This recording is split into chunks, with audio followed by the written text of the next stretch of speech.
አርፈሽ ተቀምጠሽ ብይ ጠጪ እላታለሁ ነው ያለው።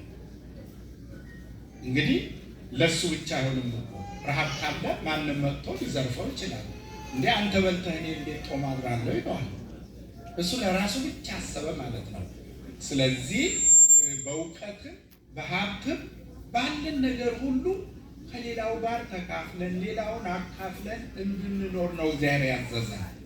የኔ ነው ብቻ እኔ የምንለው ነገር የለም። በዚህ ያለው የኔ ብቻ ነው የምንለው ነገር ይዘነው አንሄድም። ሁሉንም ጥለን ነው የምንሄደው። በባንክ ቢኖረን ጥለን ነው የምንሄደው። ሀብት ቢኖረን ጥለን ነው የምንሄደው። ሁሉ ነገር ከኛ ጋር የሚሄድ ምንድን ነው? መልካም ስነ ምግባር እምነታችን ብቻ ነው። ተከትሎ የሚሄድ እሱ ብቻ ነው። ሰው አይከተል፣ ጓደኛ አይከተል፣ ቤተሰብ አይከተል። ስለዚህ መማር ጥሩ ነው። በእውቀታችን ሌላውን ልንጠቅም ነውና ልጆቻችን ዛሬ የተመረቃችሁ፣ ትላንትም የተመረቃችሁ፣ ወደፊትም የምትመረቁ በእውቀታችሁ በጥበባችሁ ለሁሉ ብርሃን እንድትሆኑ ነውና እግዚአብሔር ለሌላው ብርሃን እንድትሆኑ ያድርጋችሁ። አሜን። ተምራችሁ አውቃችሁ ከእናንተም አልፋችሁ ከቤተሰባችሁም አልፋችሁ ለሀገር መመኪያ እንድትሆኑ ለቤተሰብ መመኪያ እንድትሆኑ እግዚአብሔር ሁሉንም የሥራውንም በር ይክፈትላችሁ። አሜን። በእውቀታችሁ ደግሞ እንድትጠቀሙ እግዚአብሔር ከዚህ ዓለም ክፋት ይሰውራችሁ። አሜን። የዓለሙ ክፉ ነው። አሁኑ ዘመኑ የመጣው ቴክኖሎጂ ይዞ ይሄዳል። እውቀቱም ይዞ ይሄዳል። ያወቀ ሰውም እኮ ይሳሳታል። እንዲያውም ያወቀው ሰው ወዳደቁ ክፉ ነው።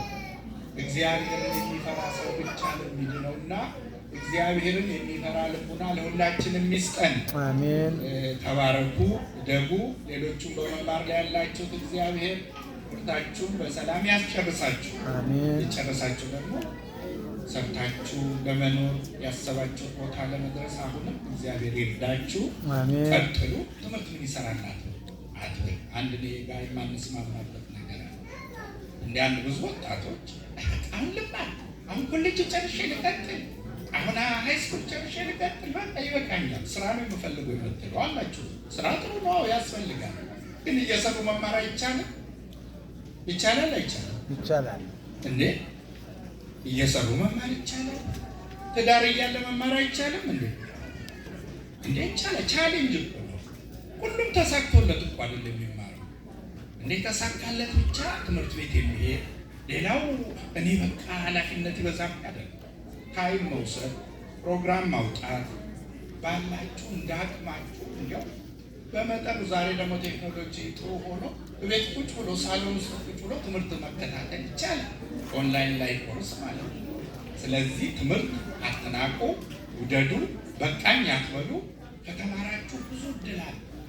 ስለዚህ እግዚአብሔር አምላክ ለበለጠ ደረጃ ያድርሳችሁ። አሜን። ወላጆቹ ደግሞ በእውነት ለልጆቻችሁ ሞተሩ እናንተ ናችሁ። ልጆቻችሁ ጥሩ ባታስተምሯቸው፣ ልጆቻችሁ ጥሩ ባትይዟቸው እዚህ ደረጃ አይደርሱ። ትልቁ የወላጅን የቤተሰብ የጎረቤት የአስተማሪዎችን የቤተ ክርስቲያንም የሁሉም ተጨምሮበትና እዚህ ደረጃ አድርሶላችኋል። አሁንም በሕይወታቸው ዘመን ሁሉ የበለጠ አውቀው ተምረው ትልቅ ደረጃ ያድርስላችሁ እግዚአብሔር። በመማር ላይ ያላችሁት እግዚአብሔር ይግለጽላችሁ። ያስጨርሳችሁ በሰላም የጨረሳችሁ ደግሞ የሥራ በር ይክፈትላችሁ። የሰማነውን ባይኖችን ያሳድርልን። በሰላም ያውለን አምላካችን በሰላም ያሳድረን። አሜን። ቃለ ሕይወት ያሰማልን።